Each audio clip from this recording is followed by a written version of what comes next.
Hello. I'm not dead.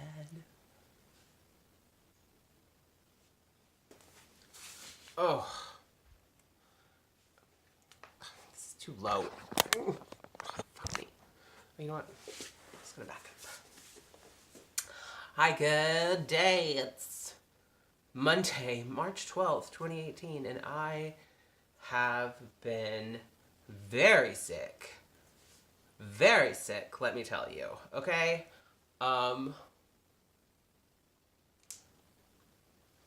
Let's start with good stuff, okay? Last week, I got back from San Francisco on Monday. Tuesday, I wasn't feeling so hot. But Tuesday night, I was going to My Dad Wrote a Porno, the live show.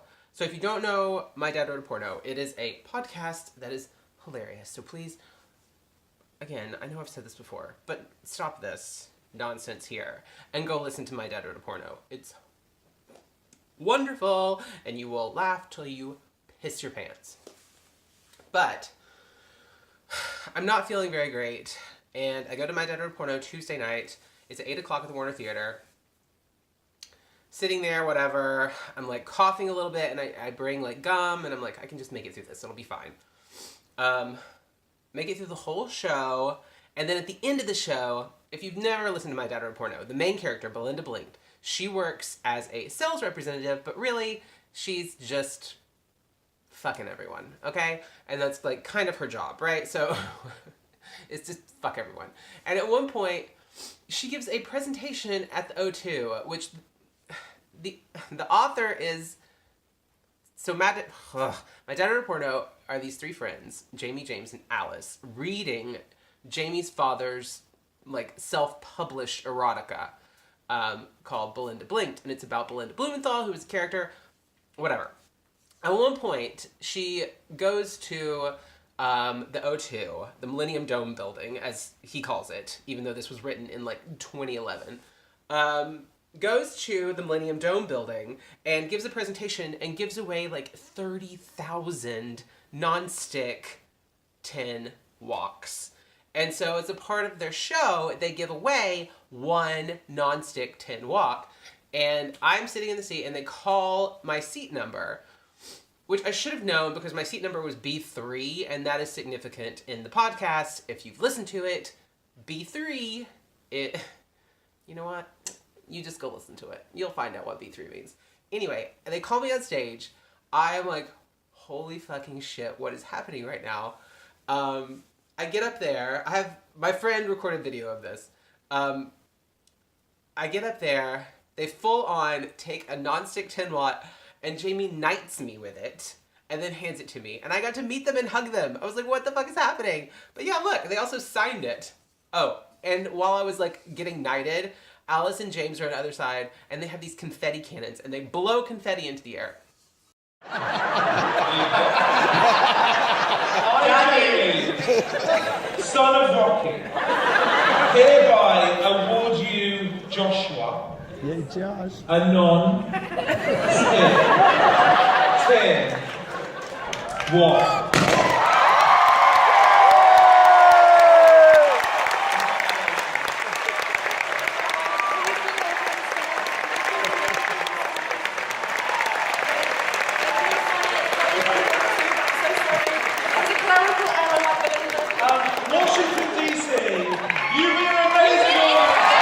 But look, My Dad Wrote a Porno. I've got the wok. So it's very heavy. Anyway, the show is over. I take the wok. I look outside. It's pouring snow. Like, just pouring. And the second I step outside, I start shivering so hard. Like, I can't even hold the wok. I'm just, like, violently shaking, right? Try to get an Uber, and this motherfucker, he knows, this is what they do, okay? He knows that if he cancels my Uber and gets another one, because I requested it pretty soon, right? So if he cancels my Uber and gets another one, then he'll get a higher rate, because they're surging now, but they weren't surging when I did it. Motherfucker. So he fucking canceled on me. And I'm waiting at the corner. I finally get another one who takes me home, and I come home, and it's like 11:30, and I am violently shivering at this point. So I'm like, I don't know what the fuck I'm gonna do. So I take some Tylenol, I try to sleep, cannot sleep. The next day, it does not get any better. And at 2:40, I'm like, no, I look to make an appointment with my doctor. And he has, and this is like at 10 o'clock in the morning, he had a 9 o'clock and he has a 2:40. So I'm like, I'll make the 2:40 appointment. I bundle up because, I mean, it's probably like 45 outside, but I'm full on shivering, right? Like I have an insane fever. I go, he takes my temperature, whatever. 104.7 degrees, like 2 degrees away from my brain just cooking itself. And he's like, I'm like, can you give me anything? And when I go, okay. Normally when I go to the doctor's office, I'm like super polite and I'm like, this is what's hurting me. I'm sorry for like, I feel like I'm inconveniencing the doctor that I'm there, right? No. Bitch, this time I was like, I feel like shit, okay?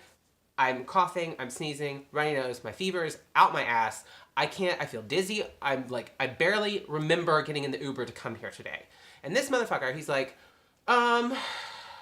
you'll just get over it. So take ibuprofen and Tylenol. And I was like, can you give me some now? Like, I am going to have to get in an Uber and go back home and probably pass out and die. So on your conscience.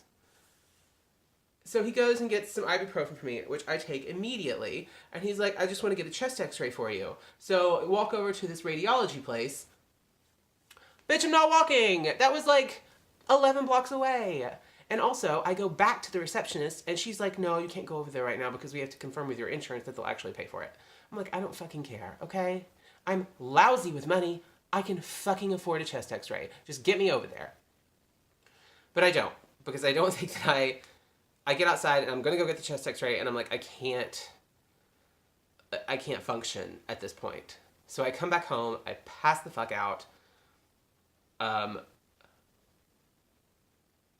Thursday, I'm like, every 2 to 3 hours, I'm mainlining ibuprofen and Tylenol and like drinking just shit tons of Gatorade and Powerade. And I'm like, I've got to just plow through this. Friday, I actually go get the chest x-ray. I'm there at 8:30 in the morning. I do not get a chest x-ray until like 11. And I go home, like I'm feeling a little bit better. My fever has gone down to like 100.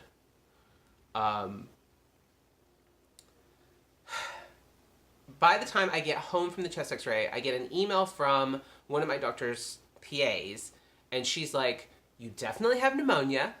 We're going to call you in some antibiotics. Where do you want it sent? And thankfully, I live on top of a fucking pharmacy, right? So they send me antibiotics to the pharmacy. I go and get it. I take it. And I've been taking antibiotics since Friday. I'm feeling so much better. I'm actually doing work today. So it is a brand new day. And this video's long, I know. But I just wanted to come on here and like say that I'm alive and it's gonna be a good week. Tomorrow I am having dinner with Chris from YouTube. Little bigger Chris. I have known him through YouTube. Oh my god, for like 11 or 12 years and we've never met. So that's gonna be exciting, you guys. I'm gonna meet him tomorrow, and I'm not contagious anymore, so boop. And then Friday, I'm going out with my friend Teague, who I haven't seen in 4 years, from Germany, and I'm super excited because Teague always is super fucking entertaining and does not give a shit what he says, and I love it, and I cannot wait to hear Teague's stories and have drinks with him. So yeah, I'm happy to be back, and I've honestly not watched hardly any videos, and I'm gonna try and like catch up, because I'm feeling better. I will see you all tomorrow. I love you very much. Is that all I wanted to say? Oh, you guys, I ordered a Fendi bag. A Fendi peekaboo bag, and I'm super excited for it, and it's gonna be here, and I'm gonna carry it, and it's gonna be beautiful, and if anybody tries to take it from me, I'm gonna bash them in the face with it. So, love you, bye.